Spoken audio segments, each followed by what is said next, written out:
Palazzo Lo Iacono Maraventano un anno dopo. Le macerie dopo 9 mesi sono state rimosse, ma per diverse famiglie residenti nella zona del crollo e sgomberate quel 26 aprile 2011 continua l'odissea. Si sentono abbandonate e lasciate al destino. E per questo motivo hanno annunciato per sabato prossimo una clamorosa e plateale azione di protesta. Occuperanno le loro stesse case. Alcuni residenti sono stati costretti ad affittarsi un appartamento e non hanno mai ricevuto un euro di rimborso dal comune. Peraltro, dal settembre 2011, l'amministrazione comunale ha comunicato che, essendo esaurite le somme disponibili, tutti dovranno arrangiarsi. Senza contare che è in corso un'inchiesta giudiziaria. Insomma, un anno dopo nulla è cambiato e che ancora oggi le famiglie non conoscono i tempi ed i modi per risolvere i loro problemi. E sullo sfondo tante storie, come quella di una residente. La situazione è sempre quella di un anno fa. Hanno messo in sicurezza quel che è rimasto del Palazzo Maraventano, perché è caduto il Palazzo Lo Iacono.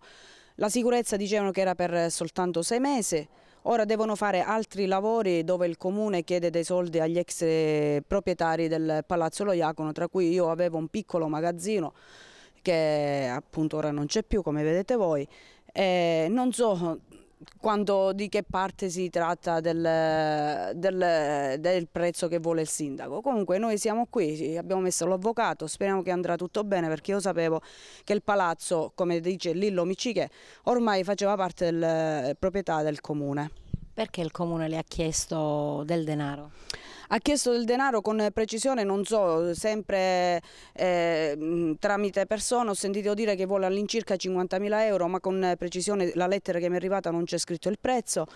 Ha chiesto il sindaco del denaro a noi perché deve demolire a quanto pare l'ultimo piano dell'altro palazzo restante, mettere in sicurezza quel che resta e guardare l'ipogei a spese nostre, non capisco perché.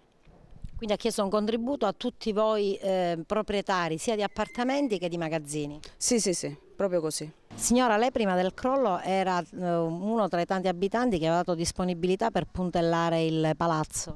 Sì, effettivamente ero andata alla protezione civile dando la mia disponibilità per quanto riguarda la parte della sistemazione del palazzo. Abbiamo protocollato tutto, ma a quanto pare non ci hanno dato retta, oltretutto perché dopo sono andata alla protezione civile dicendo se potevano darmi il permesso, incominciando a fare qualche piccola sistemazione. Mi hanno detto: signora, se lei mette anche un chiodo, le mettiamo le manette. E questo è il risultato. Ma questo è avvenuto prima del crollo? Sì.